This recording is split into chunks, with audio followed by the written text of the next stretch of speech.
Le Flash Info avec le centre de stockage de la Manche. Le département de la Manche a un nouveau président. Sans surprise, c'est Marc Lefebvre qui succède à Philippe Bas, qui a dû quitter son poste après son élection au Sénat en raison de la loi sur le non-cumul des mandats.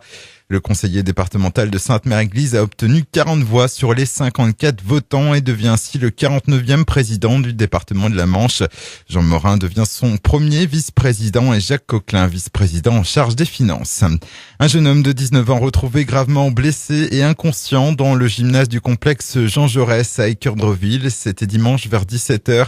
Il a dû être évacué vers le CHU de Caen. Une enquête est en cours pour déterminer les circonstances de cet accident. Stupeur dans le Sud-Manche, à Saint-James, une partie du toit de l'église s'est effondrée hier matin. Heureusement, aucun blessé n'est à déplorer. En revanche, l'orgue a été touché par l'effondrement. La mairie a fermé l'église jusqu'à nouvel ordre. Un état des lieux s'est déroulé hier après-midi. Une évacuation en mer ce lundi sur le ferry Le Barfleur, parti de Cherbourg et faisant route vers Southampton. Une femme victime d'un malaise a été secourue par l'hélicoptère Caïman de la Marine nationale stationné à Cherbourg-Maupertuis. Elle a ensuite été transportée vers l'aéroport de Carpiquet puis emmenée au CHU de Caen. Un jeune garçon de 11 ans renversé par une voiture hier rue de Baltimore à Saint-Lô. Légèrement blessé, il a été conduit à l'hôpital mémorial par les secours. 5 pompiers étaient sur place pour l'intervention.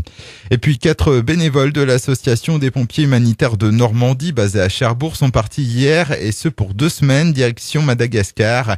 Il s'agit de poursuivre le travail amorcé il y a 6 ans avec l'accompagnement de la création du centre de secours d'Abanza au nord de l'île. Si en 2011 les pompiers n'existaient pas dans cette ville de 120 000 habitants, ils sont aujourd'hui 38 pompiers sur place, dont 12 professionnels embauchés par la commune. Le Flash Info vous a été présenté par Landra, centre de stockage de la Manche à Digguleville. Pour en savoir plus et visiter notre centre, 0810 120 172, coup d'un appel local.